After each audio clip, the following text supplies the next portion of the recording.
Water is a medicine. That's what cradles us when we become incarnated in the earth. You know, water is integral to all of us, not just to the ecosystem, not just to the land, but also to, you know, making sure that we can keep our body strong and well.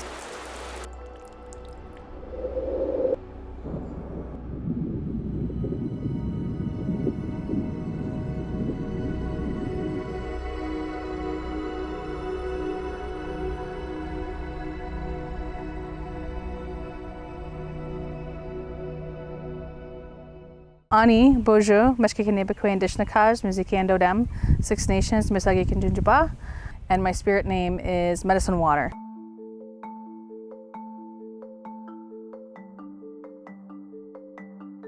So essentially the mural is a visual representation based off of the iTalk series that I curated for the community and for North York Arts. When you're able to have those conversations and when you're able to connect with people, you're building relationships. And that was such an important part of our learnings, is that the heart of this is building relationships. There were paid opportunities for artists and facilitators to engage with community and with peers as well. The iTalks were important because Indigenous peoples need to have a platform that sometimes is not provided, especially for non-Indigenous peoples to be able to engage with them and ask questions. The installation and the mural is the result of the community coming together, going through that process, having a new understanding of what reconciliation processes look like, maybe hearing some truths that they've never heard before.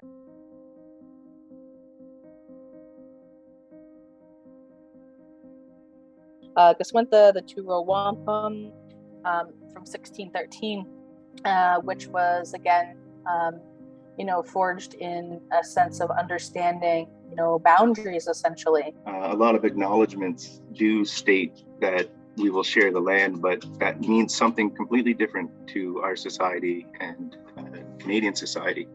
We don't see the land as a commodity. We see the land as something that we have a responsibility towards.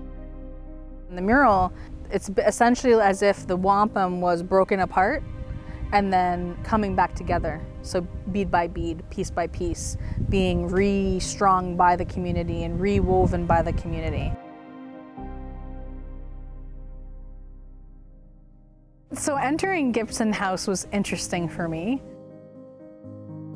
Like, the Gibson House is really a surveyor's house, right? So one of the pieces that really stuck out to me was the Gunter chain. This idea of like you know, measuring the land and the idea of like measurement for like containment. And I just thought that was so silly. Like, it's such a farce. Like, you can't contain the land.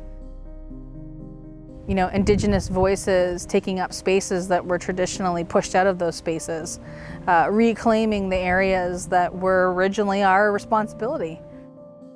Since colonization, there has been a devastation on the environment on Turtle Island, and that reconciliation with Indigenous peoples and Indigenous communities is also about reconciliation with the land.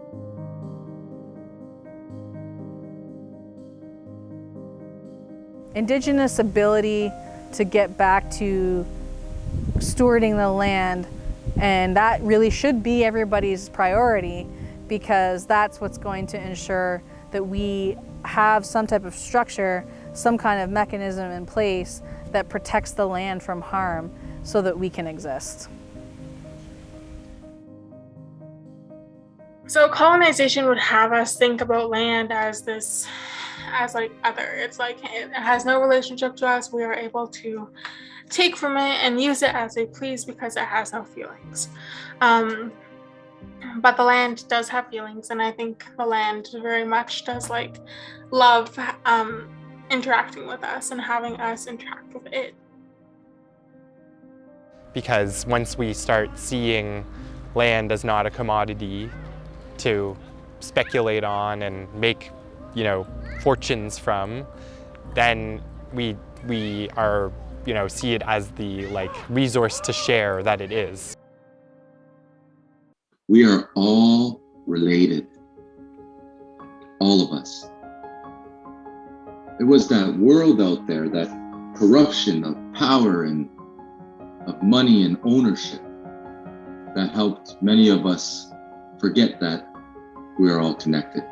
We can direct our energy on getting more in tune with Mother Nature, building that connection regardless of where we come from, and start to understand that there is a sacred relationship happening. There is an intertwined web of life. It's a reflection. The land is a reflection of you. So anything that you do to it, you're doing to yourself. Much work to do in Truth and Reconciliation, but art is at the front of that change because art can reach the masses. That's why artists, I think, have such incredible power to help create positive change. Representing that on the mural as one point and one contribution, one wampum bead, right, into the entire composition.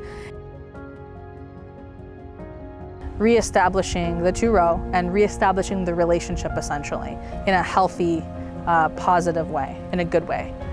Going back to the water and our responsibility for the water, we want that water to be available. We want it to be good water and that we can use it even for drinking, but also for washing and also for fishing, that we can get food from there. Be grateful for the water you have. When you stand in that shower, give it thanks, thank it, and it can do amazing things for you. It is about asking that question, what I have learned and what am I doing, and then making sure that what I'm doing and what I have learned align with each other.